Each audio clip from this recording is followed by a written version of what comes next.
बहुत भोले हैं मेरे महादेव। उचित है नानी माँ, आप अपने जमाता को नहीं रोक सकती हैं, किंतु हम तो अपने होने वाले पति को रोक सकते हैं ना। आप निश्चिंत रहिए, उनका कोई अपमान नहीं होगा। हम स्वयं उनसे बात करेंगे। क्या हुआ भोलेनाथ, मनुष्य के भेष में अब ये कौन सी लीला है? कैसी लीला पार्वती? मैं तो केवल तुम्हारे पिता की आज्ञा का पालन कर रहा हूँ। यदि मेरी शुदा शांत नहीं हो रही तो उसमें मेरा क्या दोष? आपका नहीं महादेव, हमारा दोष है। हम आपके हट का कारण समझते हैं प्रभु। जयमाल के समय हमने आपकी ओर नहीं देखा, इसीलिए आप ये हट कर रहे हैं। हमें पहले ही यहाँ उपस्थित होना चाहिए था। यदि जयमाल के समय ही तुम मेरे समक्ष आ गई होती तो इस लीला की क्या आवश्यकता होती?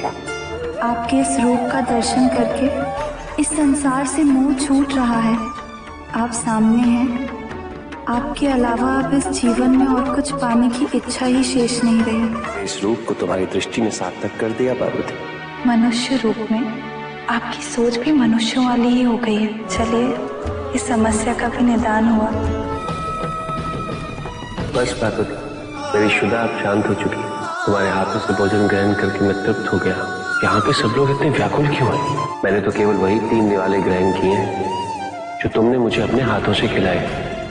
हमें सब विदित है, आपकी इस लीला के कारण की सूचना भी है। हम आज से हम आपको लीलाधर के नाम से भी बुलाएंगे।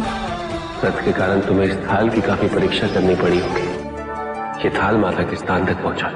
जी प्रभु। मुख्य रसोइया से अन्य सभी वरयात्रियों को भोजन परोसने को बोल दीजिए पिताजी। हम उनके भोजन के पश्चात ही अन्न ग्रहण करेंगे। भोजन पुनः पकाया जा रहा है पुत्री, उन्हें थोड़ी सी प्रतीक्षा करनी होगी। तो हमारे भोलेनाथ की लीला का आभास आपको भी नहीं हुआ पिताजी? उनका भोजन तो केवल वही 3 निवाले थे जो उन्होंने हमारे हाथ से खाए। विश्वास नहीं होता तो आप स्वयं रसोई में जाकर देख लीजिए, सारे पात्र भरे हुए हैं। महाराज, अभी अभी सभी पात्रों में भोजन समाप्त हो चुका था।